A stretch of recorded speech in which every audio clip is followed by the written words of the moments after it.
আর কিছুক্ষণের মধ্যেই ধেয়ে আসবে প্রবল ঝড় বৃষ্টি। আজ সন্ধ্যা নামলেই দুর্যোগ শুরু। অরেঞ্জ অ্যালার্ট জারি করল কলকাতা, হাওড়া, হুগলিতে। আবহাওয়া দপ্তরের রিপোর্ট অনুযায়ী অসম, রাজস্থান ও মধ্যপ্রদেশের উপর দিয়ে সক্রিয় রয়েছে অক্ষরেখা। একটি অক্ষরেখা রয়েছে মধ্যপ্রদেশ থেকে উড়িষ্যা পর্যন্ত। ফের দুর্যোগের পূর্বাভাস। কলকাতা সহ রাজ্যের দক্ষিণের জেলাগুলিতে জারি হলো কমলা সতর্কতা। দক্ষিণবঙ্গ জুড়ে ঝড় বৃষ্টির সম্ভাবনা কথা জানালো আলিপুর আবহাওয়া দপ্তর। শুক্রবার সকাল থেকেই বৃষ্টি শুরু হয়েছে পশ্চিমের জেলাগুলিতে। বেলা বাড়ার সঙ্গে সঙ্গে অন্য জেলাগুলিতেও বৃষ্টি শুরুর পূর্বাভাস রয়েছে। শুধু বৃষ্টি নয়, ঘন ঘন বজ্রপাতের আশঙ্কা রয়েছে। ইতিমধ্যে বৃহস্পতিবার পুরুলিয়ার মানববাজারের বজ্রপাতে মৃত্যু হয়েছে এক ব্যক্তির। তাই এই দুর্যোগপূর্ণ আবহাওয়া সাবধান থাকার পরামর্শ দিয়েছে আবহাওয়া অধিদপ্তর।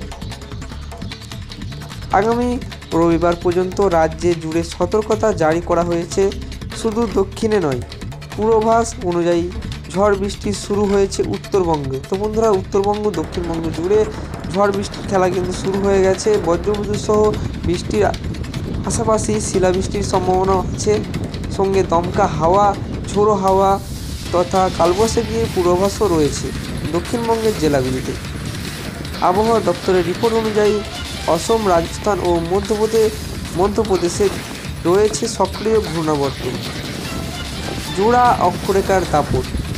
একটি অক্ষরেখা রয়েছে মধ্যপ্রদেশ থেকে উড়িষ্যা পর্যন্ত। আগামী 24শে মার্চ নতুন করে পশ্চিমী ঝঞ্ঝা ঢুকেছে উত্তর পশ্চিম ভারতের পার্বত্য এলাকায়। শুক্রবার থেকে রবিবার পর্যন্ত দক্ষিণবঙ্গের প্রায় সব জেলাতেই বজ্রবিদ্যুৎ সহ বৃষ্টির সম্ভাবনা রয়েছে। তো বন্ধুরা, 4 দিনের বৃষ্টির কথা জানিয়েছিল আলিপুর আবহাওয়া দপ্তর। সেই মতো কিন্তু 4 দিন দুর্যোগপূর্ণ আবহাওয়া থাকবে দক্ষিণবঙ্গের বেশ কয়েকটি জেলায়। দক্ষিণবঙ্গের বেশ কয়েকটি জেলায় কিন্তু বজ্রবিদ্যুৎ সহ শিলাবৃষ্টিরও সতর্কতা থাকছে। শুক্রবার কালবৈশাখীর সম্ভাবনা রয়েছে বাঁকুড়া, বীরভূম, ঝাড়গ্রাম ও পশ্চিম মেদিনীপুর, পূর্ব ও পশ্চিম বর্ধমানে, হাওড়া, হুগলিতে এইসব জেলাগুলিতেও দমকা ঝড় 60 কিলোমিটার গতিতে বইতে পারে। আজ শুক্রবার কলকাতায় সর্বনিম্ন তাপমাত্রা 29.9 ডিগ্রি। বৃহস্পতিবার দিনের তাপমাত্রা 29.3 ডিগ্রি।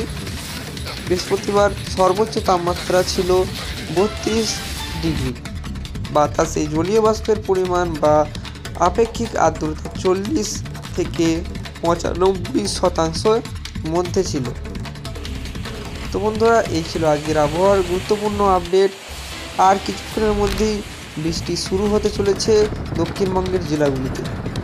ইতিমধ্যেই বৃষ্টি শুরু হয়ে গেছে পূর্ব মেদিনীপুরের বেশ কিছু অংশে, পশ্চিম মেদিনীপুর, ঝাড়গ্রামের বেশ কিছু অংশে বজ্রবিদ্যুৎ সহ বৃষ্টিপাত দেখা দিয়েছে। এর সন্ধ্যে নামতেই কিন্তু কলকাতা এবং দক্ষিণবঙ্গের প্রায় সবকটি জেলাতেই বজ্রবিদ্যুৎ সহ বৃষ্টিপাত শুরু হয়ে যাবে। তো এই ছিল আজকের গুরুত্বপূর্ণ আবহাওয়ার আপডেট। ভিডিও ভালো লাগলে অবশ্যই চ্যানেলটিকে সাবস্ক্রাইব করে রাখবে প্রতিদিন আবহাওয়ার খবর জানতে।